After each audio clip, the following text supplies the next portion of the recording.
It is rolling? It's always rolling, bro. Is it rolling? Always rolling. Okay. Hey, welcome back, everybody. Opinion Outlaws back at it again. And before we even completely start to mention a topic, we would like them to do something. Is That's typical. just subscribe, comment, and put that like button on the use. You know, the bell, there will be somewhere around there, the bell button as well. It's for free, right? Yeah, it's for free. You don't press the button. You just press it. Let's give them a moment. Yeah. Good. They're good. And of course, remember the Spotify play we have over there as well. Have you re-uploaded? I haven't yet, but they're still going. They're still going because I opened the Spotify last year, but we have done episodes for like 40, 50 episodes. Yes. So I uploaded it in like time to be, and every week, Monday, there will be a new episode. And when I watched it for like how many months, it came like March from the last years of like June, something like that. Yeah. I'm looking at it like, damn. Wasn't it like the previous season, pretty much? Yeah, it was. The previous season is the last one that I put it. But yeah, hey, and we have today our guest. Welcome. Thank you. Happy that you could join us. Let's start off with this. Introduce yourself. What you want to tell about yourself for the internet. Yes, maybe I should start with my name. My name is Orkun. I'm from Turkey. And I think we have met over a basketball game in summertime, maybe 3 years ago, right? Yeah, we used to go to the same school, Savonia. So there's a connection there as well. Nowadays I'm working in a pharma company in IT sector. And yeah, I've been here in Kuopio for 7 years. And I used to live in Greece before here. Yeah. Yeah. What made you come to Finland? That's the classic, yeah. Well, woman, obviously. So when I was living in Greece, it was an international company that I used to work where Finnish people also worked. So I met my ex there. We lived. What? Ex. How we all have the same issues. Decisions were made though. Imagine that you're living in Greece and you're packing and then coming to Finland for a woman, you know? Yeah. That was a big I have decision. way too many friends that have had the same situation. He knows it. My schoolmate in university had the same situation, you know, coming from the south, like Pekos head all the way here, and things didn't end up as planned, let's say like that. And Yeah. bada boom, bada beam. Maybe that's the usual case. Like I don't know, maybe one person who is still married with the woman who like he came here for, you know? Oh yeah, we all know that guy. Yeah. For some reason, we all know that guy. I think God so. bless you, brother. God bless you. But yeah, that's how I ended up here in Kuopio. Got it. And to the topic, to rebuilding the belonging, we have to start off, of course, with the question not that I planned, but the one that we want to know from your perspective. What does belonging mean to you? Gee, yes. Yeah, belonging. Like when I just think about it on the word level, I think there's two sides to that, right? Physically, feeling like you feel comfortable with the surroundings, with the city or the weather, like the physical aspects of it. And then the mental belonging is a bit maybe a social side to it, right? People that you interact with, the workplace, or the hobbies that you do, who do you do them with? Is there your family members around you? So for me, belonging is like, it's a combination of physical and social aspects and how your lifestyle makes you feel. Yeah. Got it. Shortly. Yeah, shortly. Because, of course, it's usually when we say belonging, like you said, we're looking just for the word aspect, the word level. We don't really dig deep into it. But contrast, for example, the other guest about the similar, not, I would say, the reason to come here in Finland, but the same way, like he came when he came here for high school, and then he studied at the Kentucky. You remember? Yeah. And we had him as a guest as well. But when we asked him that what is the belonging for you, the answer wasn't the same. But of course, it's expected. It's expected. And It's very personal, right? Yeah. Belonging, like your experience kind of decides. Like you compare your past experience, like how do you feel in this place with these people? It's very personal thing, I think. yeah, for sure. So this comes to the question of today's topic, to rebuilding a belonging. How would you rebuild a belonging? So basically how you build the belonging for someone. Let's just say us three, we both come from different parts of the world, are still, even though similar type of cultures, there are still distinct differences from that. So how do you build a belonging even though you're not the same or you're not different? How do you build that? Or do you want to answer first, or is there... Yeah, go for it. Yeah, you the guest, you hold it. All right. Yes, that's the microphone all the time. So the question was specifically, how do we build a belonging? Again, it's personal. Like how do you Yeah, do it and for yourself, right? I also wanted to mention before, while you were talking about that, but I didn't want to pause you. Is there certain type of criteria behind that you feel that you belong? Because it doesn't necessarily need to be about past experience. Because example, let's say you were raised in a certain family, you feel you belong to that family without needing for you to be removed from the family first off, for you to experience the part of belonging. So is there some type of criteria to be filled for it to, Are you like talking about some global criteria? Like if you feel this way, then it means that you... Because we mentioned that it's a subjective kind of like a view about words. So each of us, it's not a global thing, but I would say like each of us probably have some type of criteria that needs to be filled for us to feel that we belong to something. So to the part how we can rebuild it, I would say in hypothetical situation, for example, in your situation, when you come to another, we kind of have spoken about this funny thing. This is again about us going circles.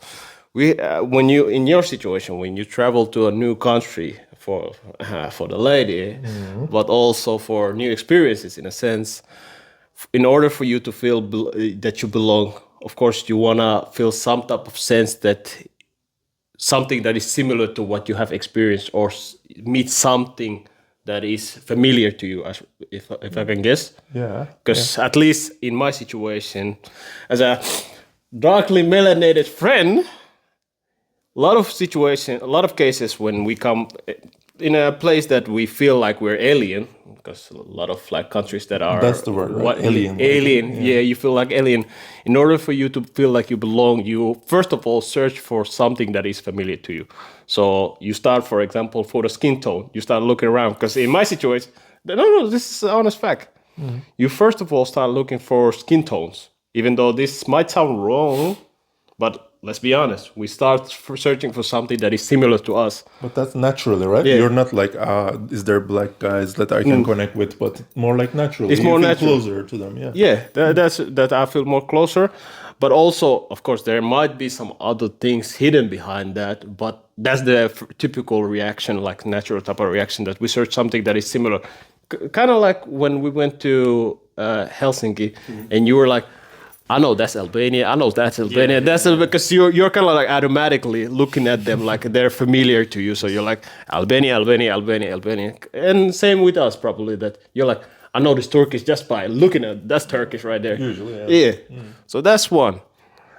Second thing, more of like you wanna, how would I say? Of course, you want to feel like you're welcome. That's number one thing. Like, how would you feel like you belong? The first reaction would be like, "Fuck you." You look similar to me, but I'm not welcome. Oh, wait a second. Hold on, that don't make any sense. So, yeah, like when you say that, this is from your perspective, that you look outside and see people familiar to your own history, right? This is from your perspective, but there's the other side of the thing. Like when people look at you, they should. I cannot say they should, but you shouldn't feel that they are looking at you like an alien, like you said. You know, when you're walking in the street, in the Kuopio, for example. Yeah, sometimes I feel like they're looking at you in a different way, like a stranger. Even though I wouldn't say it's racist or anything, but you don't get that type of look in your own country, for example. Yeah, and ironically, even I tried to tell him the same thing. Even though we both have the tendency that people might look at us as foreigners, but on top of the word foreigner, I also have the skin tone.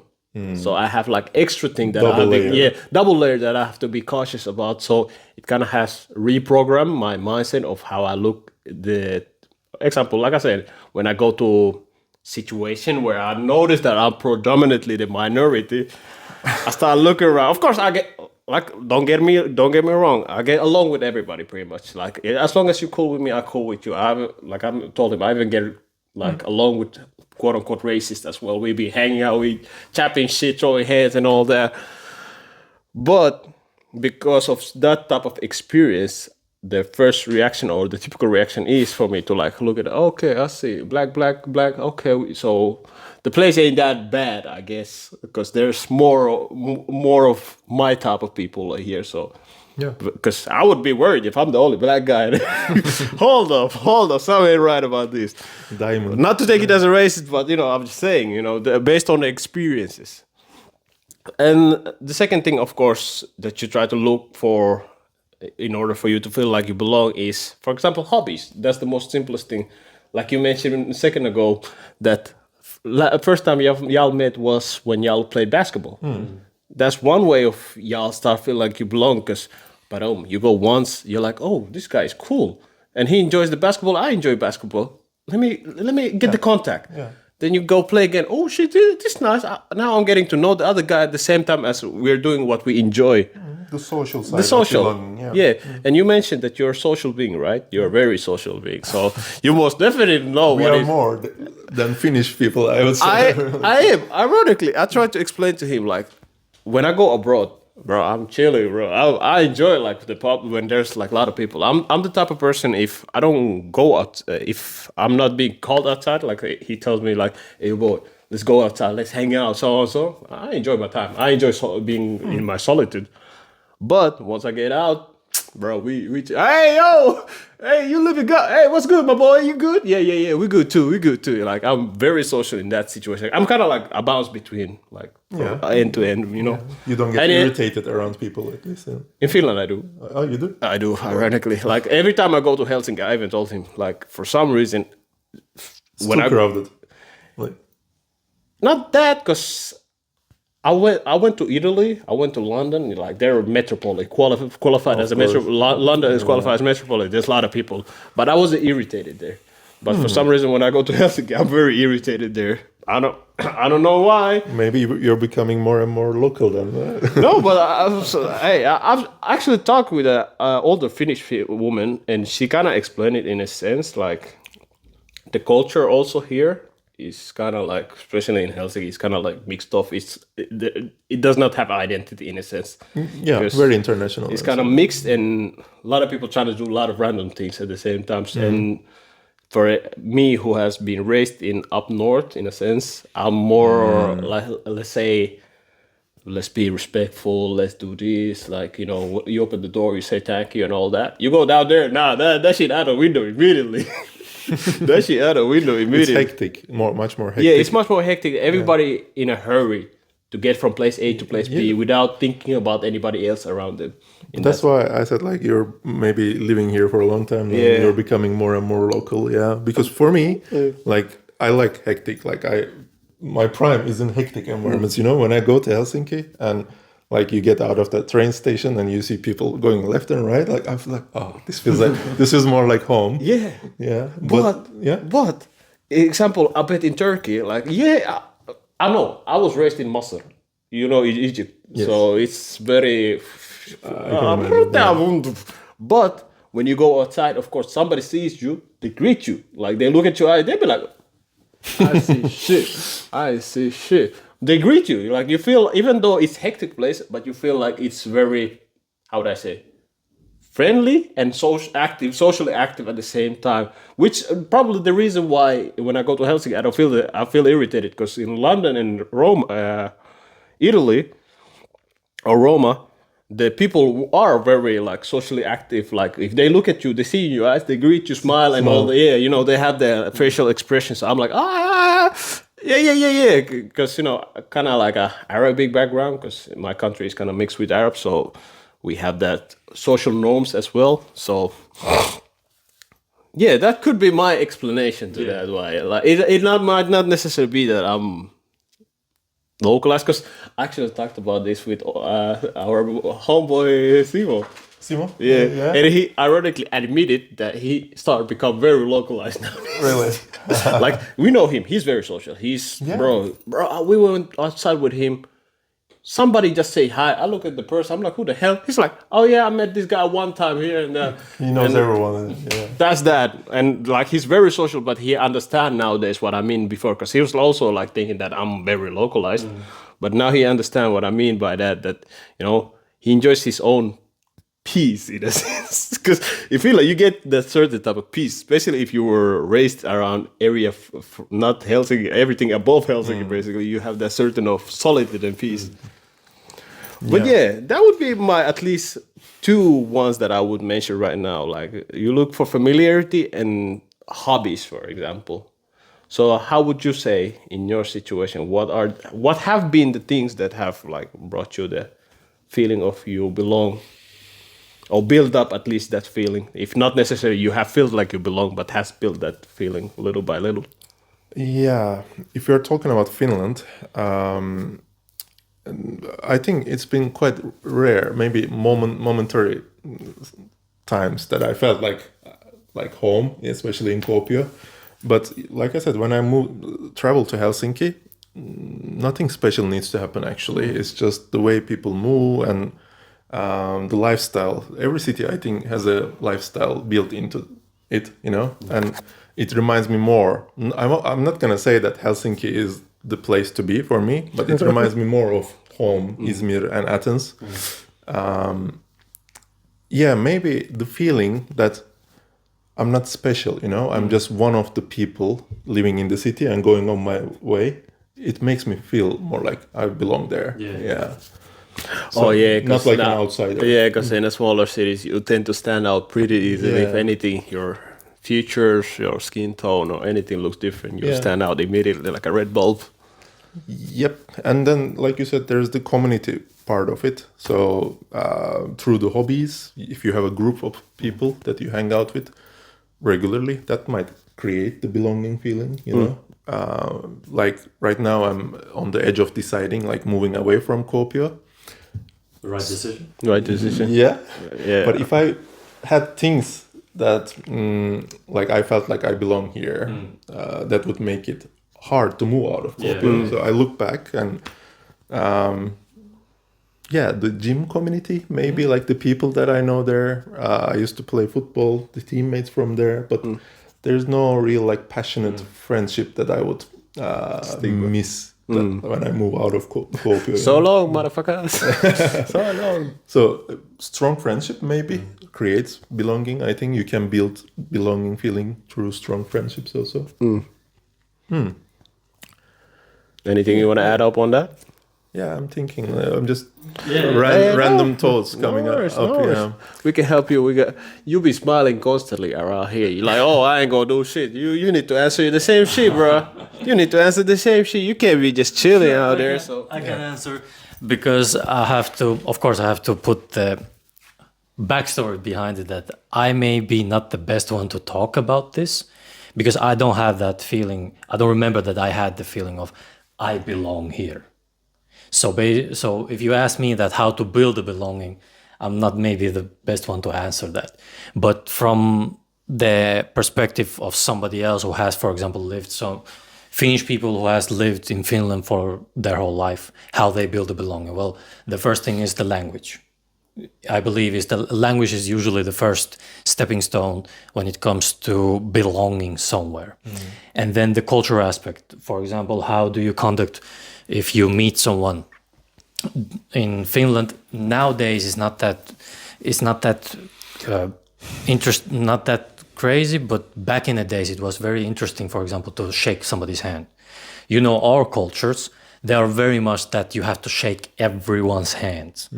Even if you don't like or you don't respect them, you shake them, especially if they are older than you. You know, you have to shake their hand. You look bow down. You look left, right. And for example, those kind of things that are social norms, social laws that everyone obeys, even though nobody knows where they came from, but everyone obeys, that creates that belonging, that you belong there. These would be, if I look at in a way, but then also when it comes to experience. Now, all three of us has experienced how it was like to be a foreigner here. So all of us feel much more connected. If, let's say, we put one Finnish guy who has never been abroad or hasn't been 6 months outside of Finland, if we put him there, he will feel outsider. Yeah, right here, he wouldn't belong to the group. Let's be honest. Like, for example, if we put the Pyry, remember the guy who was before, the guy who was with our podcast, if he was here, even though he can get along. One of each, pretty much. So he would still kind of be part of the group. Yeah. Yeah, he would be part of the group, but he wouldn't feel like he belongs in it because he has not experienced what it was like, for example, to be the foreigner. When I was working in Savonia, this is just a side story, but when I was working in Savonia, we had, you remember the Tannin? Yes. You remember her? Yeah. It was me, her, and two others. We were working, the two others were like Savonia, they were working. But me and Tannin, we were working as well. Now, out of 4, 3 of us was, me and Tannin, of course, foreigners. Like we have experienced how it is to be a foreigner. And then one of them was about 6 months or 1 year. She was studying abroad in America. So she has also experienced what it's like to be a foreigner. But she's Finnish. She's Finnish. Okay. But the 4th member, she has traveled, like she has gone to vacations and travels. But when we were talking for something, she was always the outsider, even though we tried to include and she was the part of the group. She always was the outsider because she couldn't understand the things that we had experienced or talked about. And it created, of course, this kind of tension. But I also understood from her perspective that it's very hard to get the feeling that you belong somewhere if you haven't experienced it the same way as. Yeah, she can't really blame you guys for that, but because you said you try to include her, but it's a natural thing sometimes, right? Like when I say I don't feel like I belong to Kuopio, I'm not blaming Finnish people for that, to be honest. It's just naturally you feel like you're the outsider there, and then it affects your behavior, of course. Yeah. Tell me this is interesting because I've seen it, for example, I've seen it when we were in Helsinki with him. It was you, our homeboy, and another African guy, and me. This is where it comes back to what I mentioned earlier about experience. Now it was so fun to see the reaction of people because we went to play basketball. I was the only white-skinned when we played basketball. So it was funny to see the reactions of people when they saw me playing with 3 other black guys. But for example, there it was prominent that even though the guy, our homeboy, the other guy who was from Africa, and him, even though they all of them had the same experience as a foreigner, they still can connect with me. Even though I haven't had the same experience as them when it comes to skin tone. Usually the skin tone is the visible one, the first one they do. Extra work. So my question would be to you that have you experienced it? Of course, it's not in the, like I said, it's not in the, but have you experienced it, for example, for the skin tone, and you are, of course, a tall guy, you stand out very easily when it comes to, ladies like it, but I'm saying that, have you experienced, for example, have you experienced when Finnish guy sees you and they have this kind of jealousy Intimidation, yeah, like definitely. Yeah, like behavior. Inferior behavior. I'm not sure. Is it maybe There is. skin color adds up to that, but just even though like I'm dark, and a big guy, I can. There was a couple of cases, especially in the night outs in the bars, like when the Finnish guys are more on the alcohol and they can say things much easier and freer, I guess. Yeah, there have been a couple of cases that I'm not. I don't think racist, but yes, they want to mess with you. Maybe, yeah. But yeah, to be honest, night outs, people are more younger that are hanging around in the bars. So, and I haven't been before Finland have been like visiting bars at all. It has become something here. okay.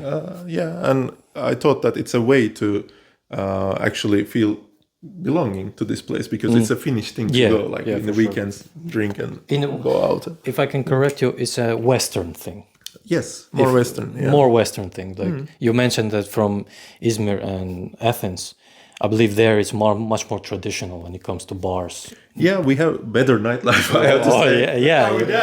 It's not- Music here, Because I remember I went to Rhodos, and even though it's a small island, well, people were up, people living, compared to what's here, no disrespect, but the bar life here is pretty much, we go to bar, we drink ourselves to be drunk and possibly talk, because now they have the confidence to talk because they're drunk, and might dance, that's might dance or do some dumb shit, and then go home, and then go back to work and repeat.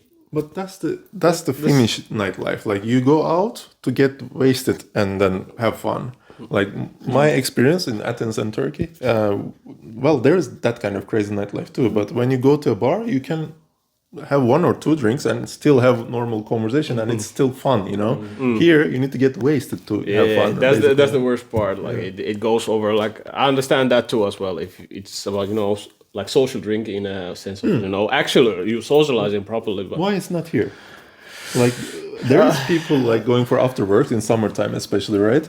But still, especially maybe men, they like to get over the limit of feeling tipsy. Usually. Yeah, because at least how I've talked with a couple of like natives, it's a confident thing, and also it's a habit that they kind of like build up very young. Yes, it's a really bad habit that they because they look at their parents. Their parents do it. Their social circle does it. So basically, what else are they gonna do?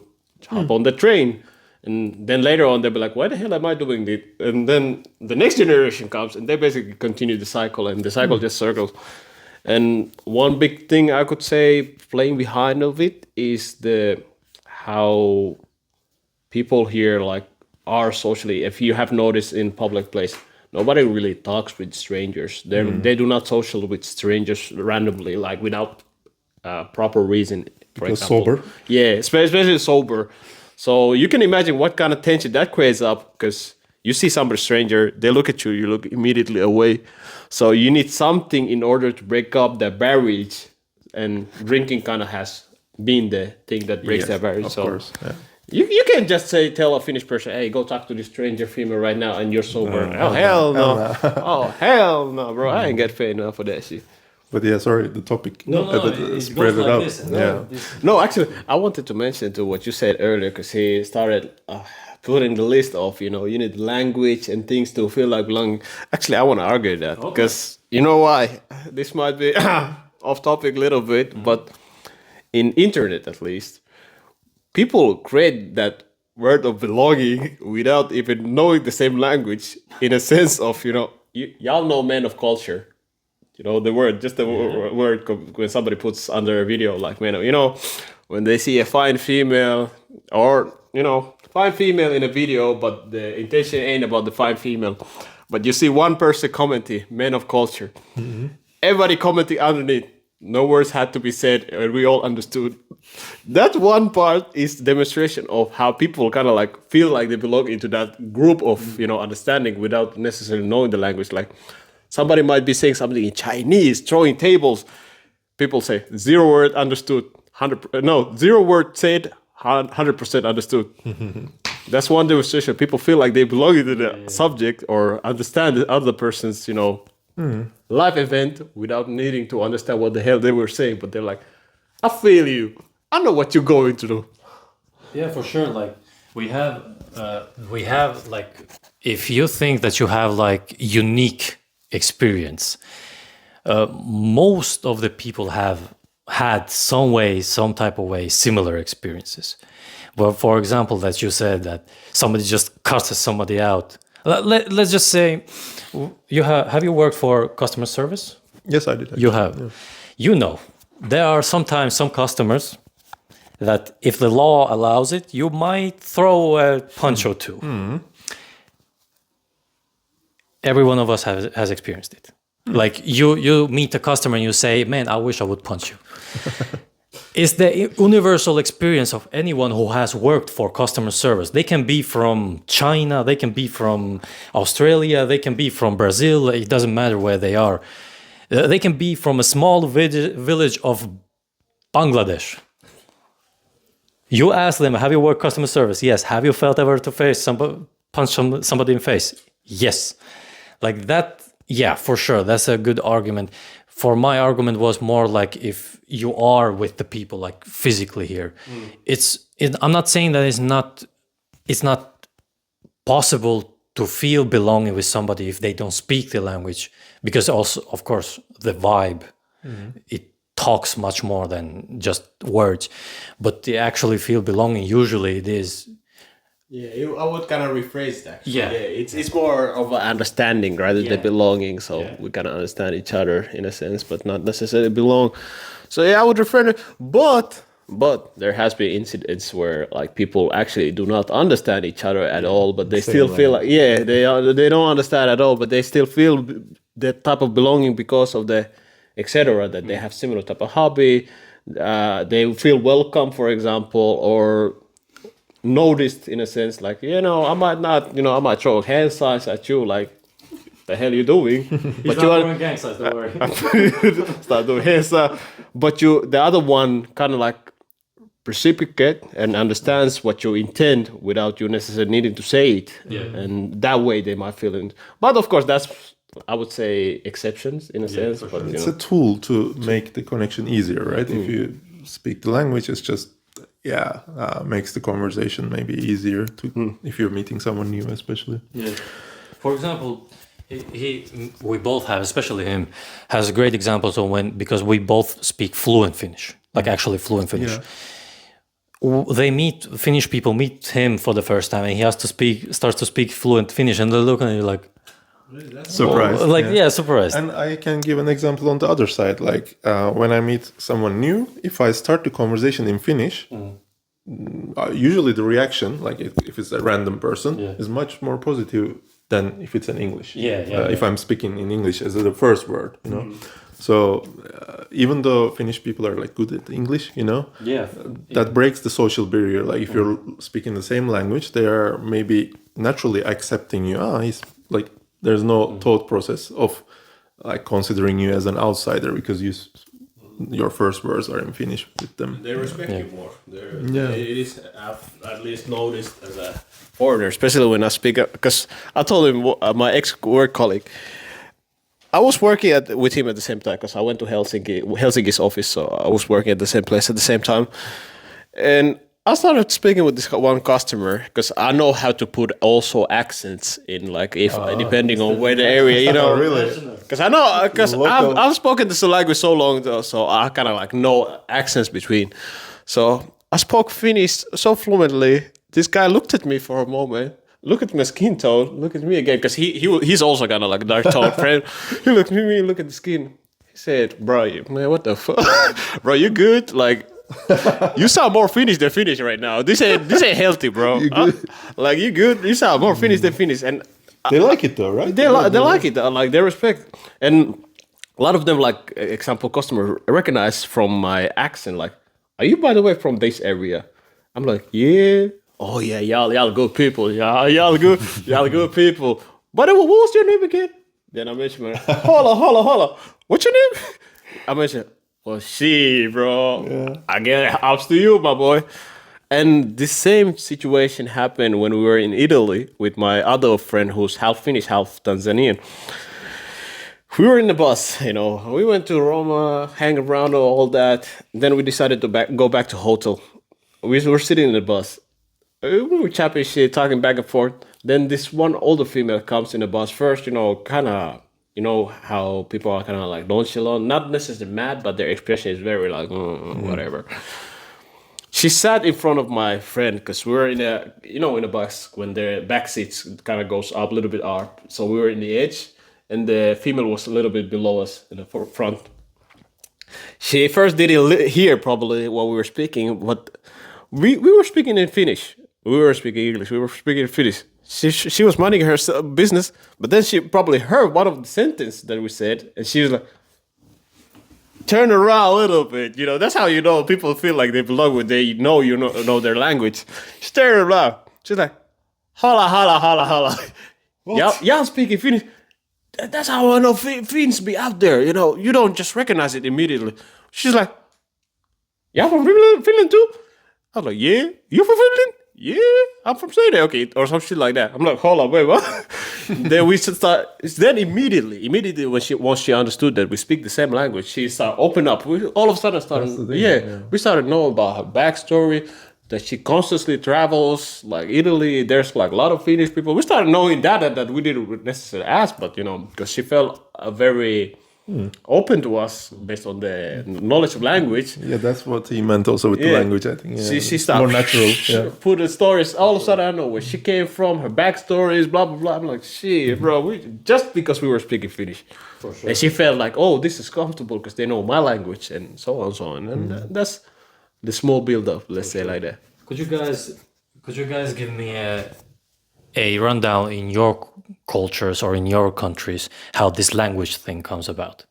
Because in my country, it goes like this. If you are ethnically Albanian and you don't know Albanian, you're immediately discarded. Like something is wrong with you. What do you mean if you're ethnically Albanian and you don't know Albanian? Yeah, so basically, for example, it's very common nowadays if your parents have been immigrant, and their parents, for example, in Finland, they come here. Now, a child has been neglected for one reason or another. And then when they put into the school, back in those days, it was emphasized that you need to learn Finnish. So basically, their knowledge of Albanian language is so low that the only thing that they know is from the parents, and even they might speak Finnish to them because they understand it better. Yeah, okay, in Finland. I'm taking an example of Finland, but there's a lot of Sweden as well, in Germany especially. There are a lot of Albanian second generation guys and girls who have been born and raised there, but their native tongue their skill is much lower from the language that they use for academic or the profession. And it saddens your heart because that's your mother tongue. That's the reason why your blood is the way they are. And you don't speak it even in a basic level, like, how you doing? Nice to meet you. So in our culture, it's pretty much that you don't know the language. You are a little bit, straight away, you will be hearing about it. No. But then if somebody outside of our ethnicity knows the language, we're like, how do you know this? One of us. No, like it's not even one of us, but it's immediately like, how do you know this? Because Albanian is when it comes to level of uniqueness, is the same as Finnish. There's no language that is similar to Albanian. Yeah. So when you know it, you immediately say you actually have to invest in learning it. There is no shortcuts. For example, if you know Italy, you speak Italian, you will learn French and Spanish very quickly. Yeah, they're easily to go there. Or if you know Chinese, you will learn quickly Korean and Japanese. Even though they are not the same language, they are similar to the language. So, question to you guys from your culture, from your perspective, from your experience, how does it go, for example, in Turkey or in Greek that you mentioned? How does it go? And in Sudan then? I can start. Turkey, that's where I'm from, and we have a long history of immigration, like in Europe especially. There's lots of Turkish people in every country that you would go. I don't know, maybe Albania has started to migrate recently, maybe? Albania and Kosovo, they started around 90s. Okay. Turkey, I would Turkey say has been 50s and 60s, yeah. Especially Germany. Especially Germany. Yeah. Actually, Germany, in the history, they had a lack of workforce, and they requested from Turkey, like some people, to move there. And nowadays, in the end, like families following and migrating to Germany, around 3 to 4 million living there. And yeah, in our language, we have a word, specific word for people originally Turkish living abroad, gurbetçi. It's in the word itself means someone who misses home. Okay. So there's like, I don't know, we have an emotional meaning in the word itself. Yeah. But still, if those gurbetçi people came to visit Turkey, Turkish people would behave like as they are foreigners almost. Yeah. Like we would make a difference between an original Turkish people and somebody who's born in Germany. On that one. Yeah. So, what was the question? So the question, for example, that you know the language as an ethnic Turk. I'm taking now an example. Ethnic Turk, you know the language, but you don't live there. When you go there, do they still have the distinct or disconnect? For example, or that you mentioned in Germany, I know because my cousins live in Germany, they have told me that there's a lot of Turkish people there. But for example, in Turkey, they immigrated in 50s. They may be fourth generation deep. Yeah. They don't know a single word for Turkish. Example. Yes. So when they don't speak the Turkish, even though they are from Turkey and even though their parents are from Turkey, and the worst part, if they go to Turkey and they cannot speak the language, they look at it as discardation, or is it more like, and then, for example, a foreigner, so basically somebody who is not from Turkey, if they start to speak Turkish, how do you guys see it? Turkish people would love that. Like, we love foreigners. Whenever they visit, like, I think Turkish people are very hospitable. I think it's a Mediterranean thing in general, but we have like, how to say, we are envious of foreigners also. Okay. Yeah, doesn't matter which country you're from, you know, when you come and visit, usually it goes very friendly, I would say, no matter which area of Turkey. But I can share one personal experience from my childhood. And one of my best friends in high school was a German gurbetçi. Like, he was born in Germany, but originally Turkish. And he spoke very little Finnish. And yes, like, from what I remember, for him, I could see that it was hard to adapt and be belonging in the communities. Yeah. And I would take the initiative, because he was one of my best friends, to like invite him to everything that we are doing. So even though naturally we are hospitable, the language skill mattered a lot. He wasn't really good in Turkish there, so it was maybe hard to involve in fun part. But yeah, overall, I don't think as a nation, our culture is like discriminative against our own or even foreigners. So compared to European cultures, I think we are more similar with Albanians or Italians, and yeah.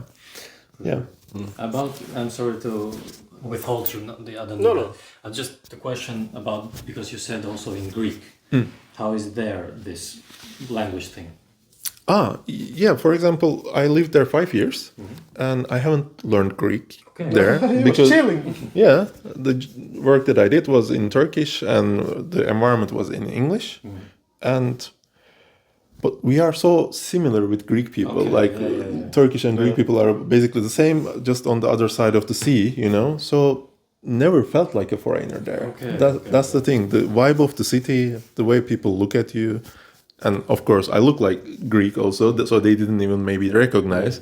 But I never felt the lack of language there, for example. Ironically, in Rhodos, I told them, like, why are y'all not just straight up just so Turkey at this point? Like, the island literally is like, you can see Greek, you can see Turkey from like the island, like, but they're like, no, we Greek. I'm like, At this point, that's like kind of like Ahvenanmaa to Finland, basically the same logic. But How about your culture? I mean, we actually talked with him about this, and it's kind of, how would I say, based on the current generation, like my parents, let's say like that, when they go back to homeland, nobody will blink an eye because they were raised there. So they already know them in a sense of like, they know the language, they know the culture, and so on and so on. But let's say our generation, basically one of us go back to home country, we are in such a dilemma position that we are not seen as a native there or native or here. Like Yeah. we are kind of in a gray zone of, because the homeboy actually told him the same thing, that we're kind of in such a gray zone that, because he actually went there and was there for like during the summertime in 2016 or something like that.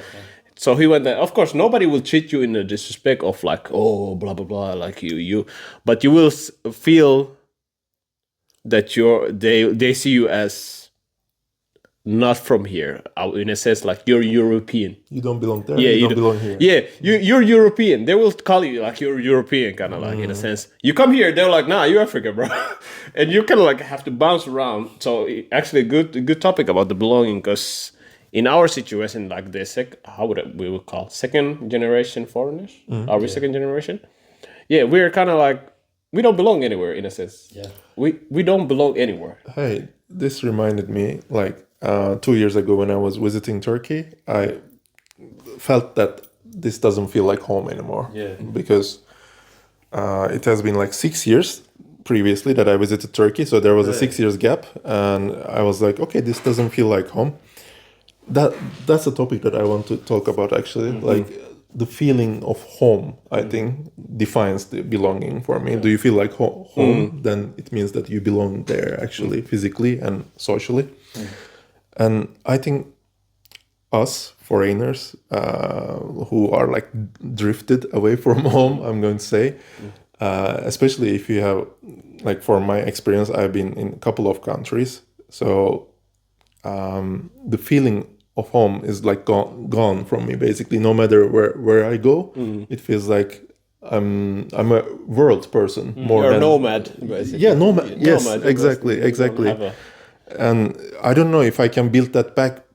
If I lived in Turkey again, a couple of years, maybe it comes back. But when you're visiting it, like it doesn't feel like home, neither there or here. Actually. Yeah, pretty much. And especially if the native there make you feel like they, because my homeboy, because I haven't visited homeland yet. My mom have and sister has, but I haven't. So how many years now? I haven't seen like 20. Oh, okay. 20, so yeah. in my situation, well, definitely they will treat me like European. So the homeboy who went like 10 years back, he told us like literally, like the kids, of course, you know the language, you speak it fluently. Like he mentioned, you can go your home country, speak it fluently, but somehow native have the eagle eye of figuring you out that you are not part of us, or at least you were raised with us, so something is off about you. So he told us like he spoke the fluent language and all that, but still they were like, you're European. You money guy, Money guy. Because some reason they have the idea of course, no, they're not taking anything off that we live in Europe. We have way better what some of us have in like home. That's back why home. we're here, right? Yeah, so in that sense, I get why they get the idea of we have money, but then of course when we start adding up, hey my boy, we gotta pay taxes and money just all of a sudden somewhere. So they see us first of all as a European, and then second of all, they're like, your upbringing is not same as ours. So certain behavior, certain movement you do, even though it might not be visible to us, like we might not recognize it immediately, but to them, it's automatically alerting, like you're not from here, and they will make you know that they feel they feel like that. Okay. Only people that don't make you feel like you're full foreigner is like the older generation. That's why I said like the second generation is kind of like messed up. We're just ghosts pretty much, but the first generation is still like, okay, I saw the kid was raised in my situation. I was born in Sudan, so they have seen me as a kid. Yeah. So they do not necessarily treat me as a foreigner or as a ghost child or whatever. So if I go there, and especially because when they, example, call, I speak to them in Arabic. So they're like, oh, he hasn't forgotten the language. Like, of course, Arabic is not my like main mother tongue. It's our like, I would say, generic like language, like how everybody speaks because we were like Arabs came during the times, the history basically. But you speak Sudanese or? Sudan has like, let's say, we have Arabic as our generic language, and then we have, funny thing, we have actually a mix up of the Arabic as well. We have in southern side we have like a Twisted Arabic. Twisted Arabic, like the ghetto one. You know when I tell you how Moroccan sounds to us, the twisted Arabic sounded like that. The same. It's we call it Arabi Juba.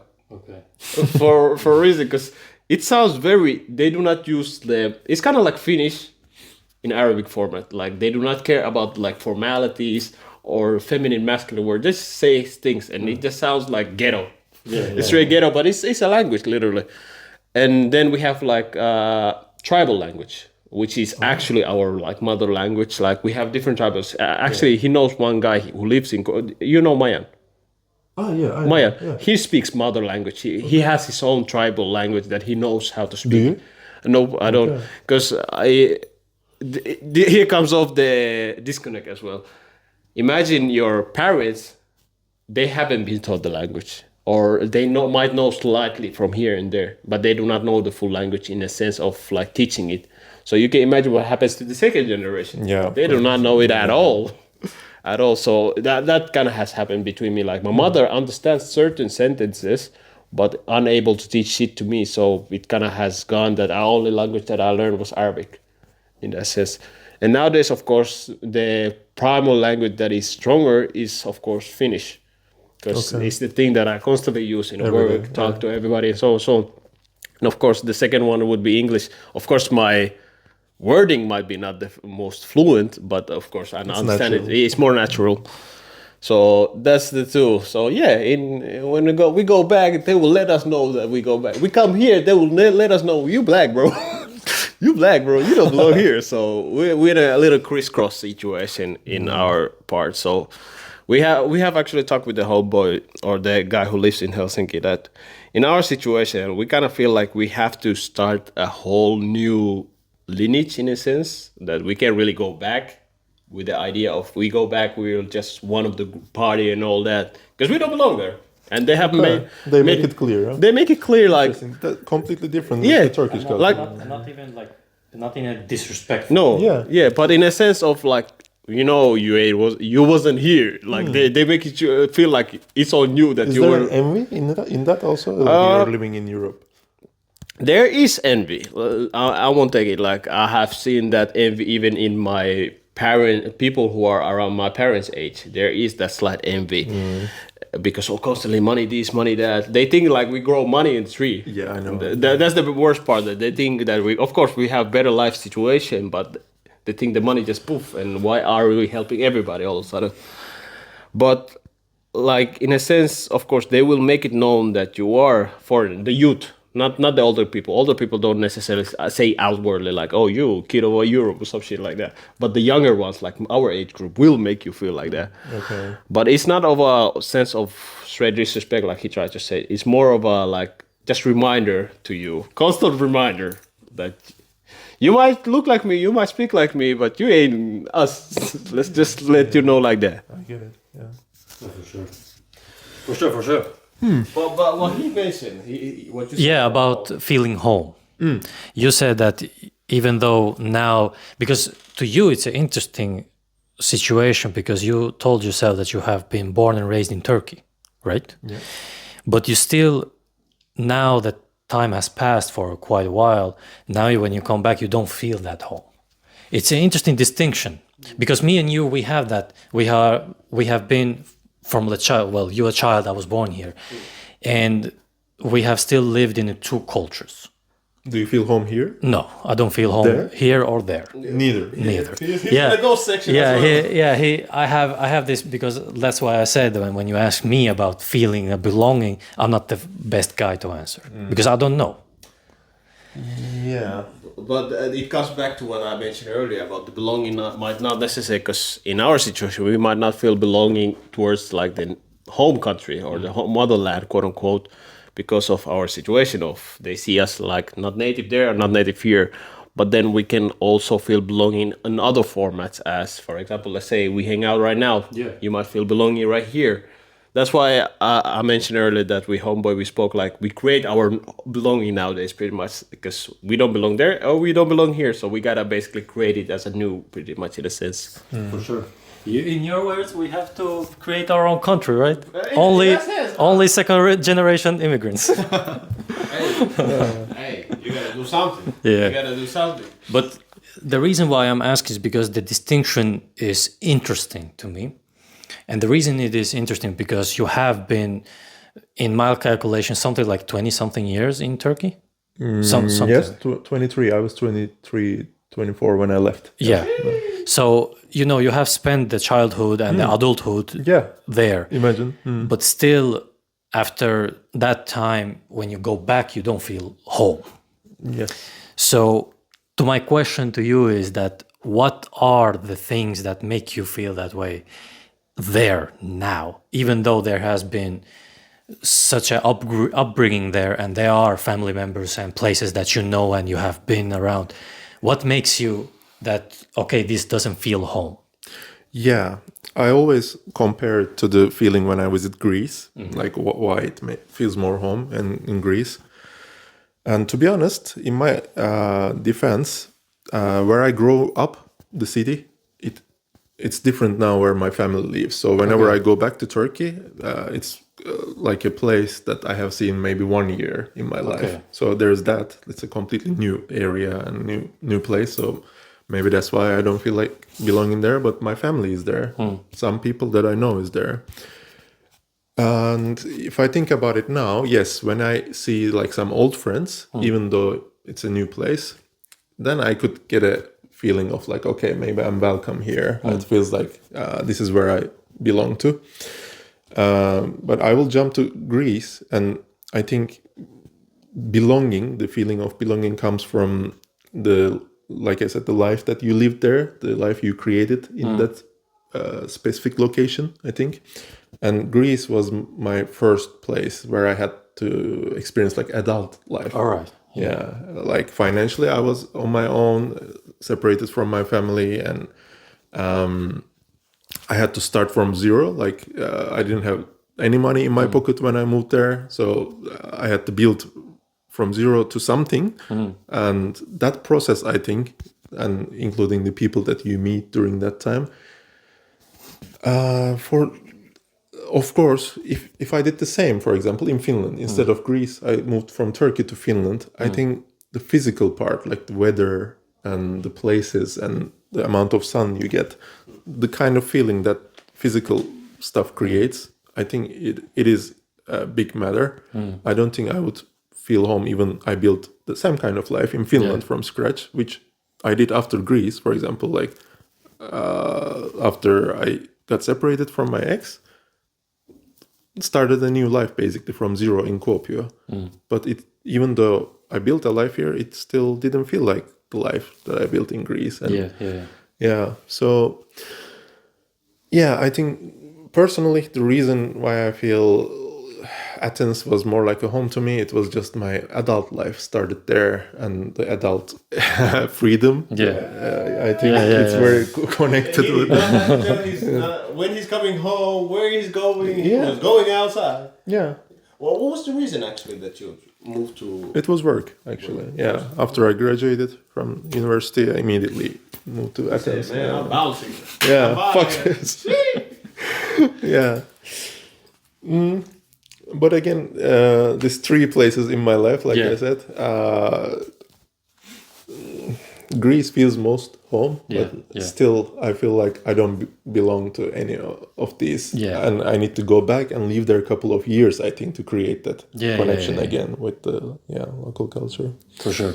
And people are still, if you go there, like me and him, when we go there, they make it clear that you are not from there, like you're not native, even though in my case I speak my language fluently. Like you cannot recognize me from my language that I don't live there.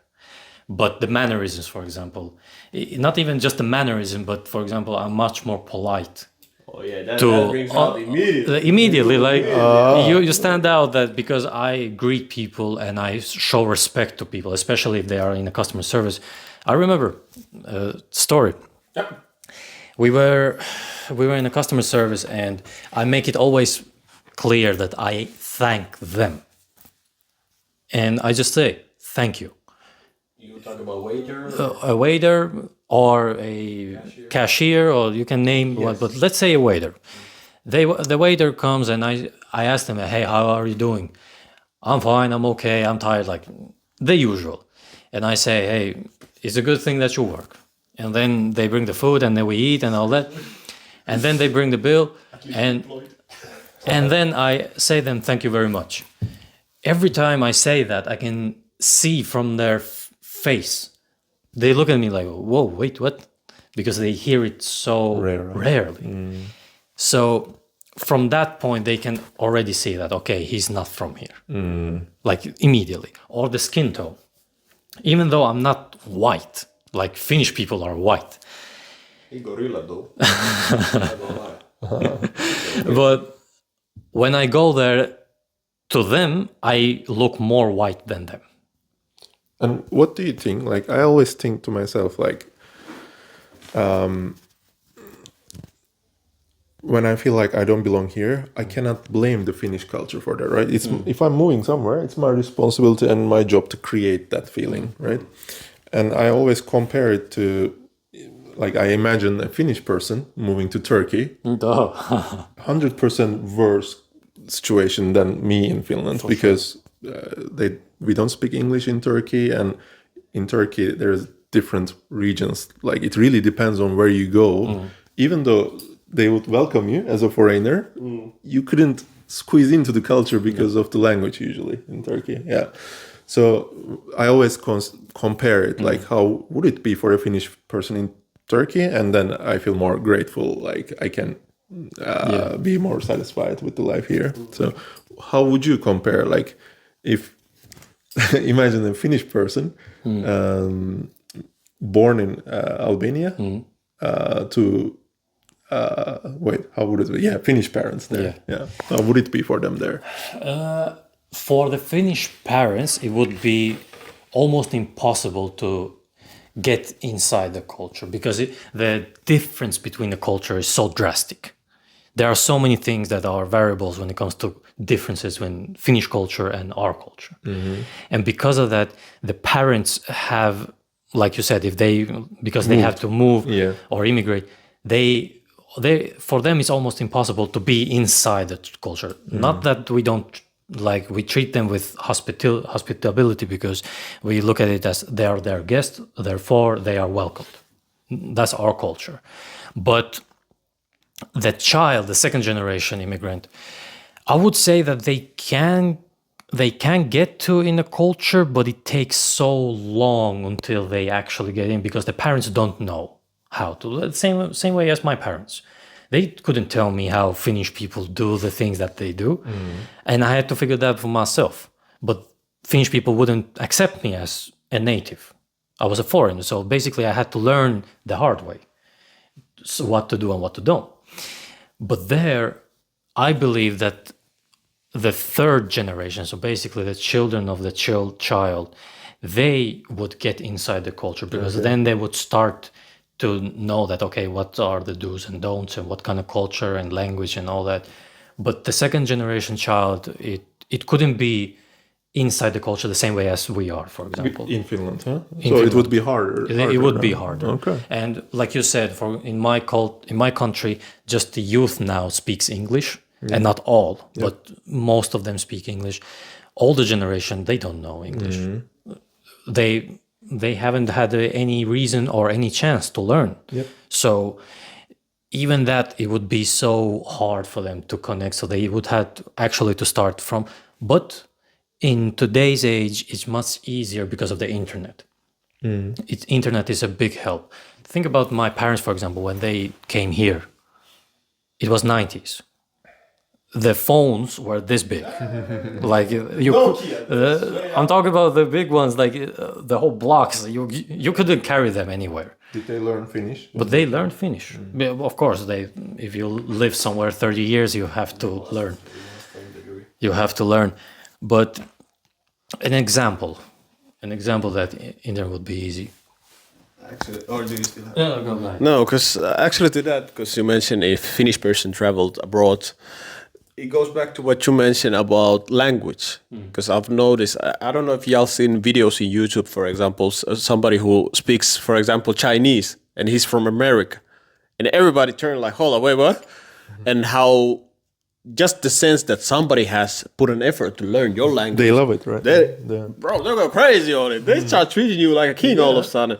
And I think that is something that would most likely happen in situation. Of course, if you just come with English, they will treat you like any other tourist pretty much. But if you know the language, all of a sudden you start knowing the underworld, the way to go to the. Hey, don't make business with that. Go there, bro. You get the tourist prices over there. So the language, I would actually agree in that sense. The language is the thing that brings the sense of belonging, because they, first of all, will respect you, that you can communicate. And then, of course, also when you learn the language, you kind of inhabit some type of like tradition at the same time, because the language have some like things behind it as well. So I could imagine a Finnish person who knows Turkish fluently, goes to Turkey, will be treated like king, like because imagine me knowing your language and I go to your country, bro, you will see. You see a black person speaking Albanian. Bro, I will be on the news, bro. This guy, he is it. All of a sudden, especially in Arabic countries, they have the habit, like, they're hospitals, they treat foreigners as, especially somebody comes to Europe, to Arabic country, they're like, oh, akhi, blah, blah, blah. But once you know Arabic, you live one of them. You live at the house. All of a sudden, you have an apartment. You don't know how you got the apartment. Like, the language has such a big like influence in it, because it connects you to some degree. Especially, okay, maybe in Finland, the language in itself, of course, it brings the respect. Like, especially with foreigners, if you speak fluent Finnish, people automatically give you the foreigner points as a respectable. Plus points. Yeah, plus points as respectable. He had full mamu. He is now partly us. He's partly us. Like, no, I'm gonna be honest. Like, I've noticed, like, especially I've got like compliment from like native that be like, bro, your language is heavy, bro. Like, shit. I'm kind of getting scared for my own language. Like, I sound like I'm talking Finnish part two. But yeah, what I was saying about the language, when somebody speaks and then you were like, how do you speak that language? Or they immediately respect that. Yeah, in Finland it's more about like, but because Finnish language in itself is very monotonic. It does not have no disrespect to any Finn or Finnish speaker, because when you speak Finnish, it sounds very flat, right? Flat, right? Yeah, it's very monotonic. Yeah, and very it's so difficult. Yeah, and it's not bad. I'm not saying it's bad. It has own charisma in its sense, in certain sense. But as speakers of certain languages that have, like, say, masculinity, femininity, and all that, colors in the language, certain passion, because it is like certain language sound to Finnish ears very fanatic or very romantic or whatever. I mean, to the native speaker, it just sounds like a language, but because it sounds so. Imagine, Finn comes to your country, speaks your language, very, bro, gold, bro. This he is one of you, one of your family, one of your bro. All of a sudden, he's married to your. I'm telling you, for sure. Telling you. But yeah, language plays big part. Plays big part. For sure. It is the connection part. But I don't know if you know this, but we have all questions we have answered. Okay, that's cool. Because it was fluent. It was fluent because the first question just opened the gates, and then we went down with it. One of the strongest topics. Yeah, for sure. But it is a topic that we can do like many parts, and we can talk about it for constant. But at the end of the episode, is there anything that is the last words? We say the last words, but preach. Do you have anything to add up or take out or? Yeah. Let me have a moment to think how to end this. Yes. Sure, no worries. No worries. You want to say something? I don't actually have to say. The only thing is that thank God we have somebody outside with just two of us, because it has started to, like he said, started a little bit to become a circle that we say the same things but just in a different way. Yeah. Politicians basically. Different experiences, like small different. Not even that. We basically same. Because I told him like last time I came here, did an episode with him. I said, I've noticed in certain episodes we tend to like reference to previous episodes, like something we said in previous episode, but in different format. Like example, we say about belonging. Like I was raised here, raised there, left, right, good, we go. Next episode. Yeah, by the way, I was raised there, went there, we good. Then 5 episodes later, yeah. I think I remember I said in one episode, but I was raised there. Basically, I'm telling the same story in different form, different version or different style, but it's still the same thing that I'm just circling around. So I told him like, it's better for us to like get like new visitors or guests that could bring out their own views, so we can bounce off it and use it also as a good way of like keeping the conversation going rather than telling the same story constantly. Yeah. One thing that I can say, like we spoke a lot about like language and location, and it impacts a lot, I think, but like belonging, the feeling of home, it's like a constant search, right? Maybe like during the lifetime of a human, you always search for that meaning, like, do I feel home here? Do I belong here? And that's a way of happiness, I think. Like if you naturally feel that you belong somewhere, that's probably your life is kind of happy there, like the lifestyle that you built. And when you're a foreigner at somewhere, of course, the lifestyle that you had back home and here, Finland, for example, it takes a lot of adaptation or almost assimilation. Like you need to change things in your personality to start enjoying some other stuff. That's the general lifestyle in that location. For example, I've been doing sports a lot, but I have hated gym, for example, all my life. But something switched, and like living in Finland, I use gym as a mental support more than anything. Like it keeps me sane, basically. But that's the lifestyle here. So I adapted that and learned living it here that way, like Finnish people, including a bit of gym in my life. And that creates the feeling of belonging at certain level. So yeah, the lifestyle and the things that you do in that new place, I think, creates the connection. Yeah, for sure. But thank you for having me. Yeah, it for was sure. fun to. Of course, it's all part of the quality experience. Yep. Of course, we all, as we mentioned, we'll thank you very much for coming as a guest. We enjoyed the conversation with you. We enjoyed your experiences as well. Hope people are enjoying it too. Of course, pressing this like button. doing the thing that you need to do. You heard the man. You need to start putting the work. Yeah. Because you take it too long. You think about life. You start pressing buttons. And actually, about this episode, because things that we could have like added or mentioned was example about belonging. For example, how people end up in gangs. Because that's one thing. What people usually need in order to feel like they belong, it's Community. Community, so they feel like they're understood and heard. Usually, that's the two things that automatically makes somebody feel like they kind of, in a sense, belong to that group, because that group understand them and they hear what they're saying. So that's an off topic, but that's a long thing to go somewhere, and we might mention it somewhere along. But as another episode, exactly. And thank you very much for coming. It was a pleasure. Thank you, and Thank you. We hope we might see you somewhere, along one of our episodes again. Not after 4 years. It's been 4 years that we have seen each other, probably. Yeah. Hey, yo, don't hold that against me, man. Shit, bro. I mean, I got people out here be telling me, why you ain't be calling? I'm like, shit.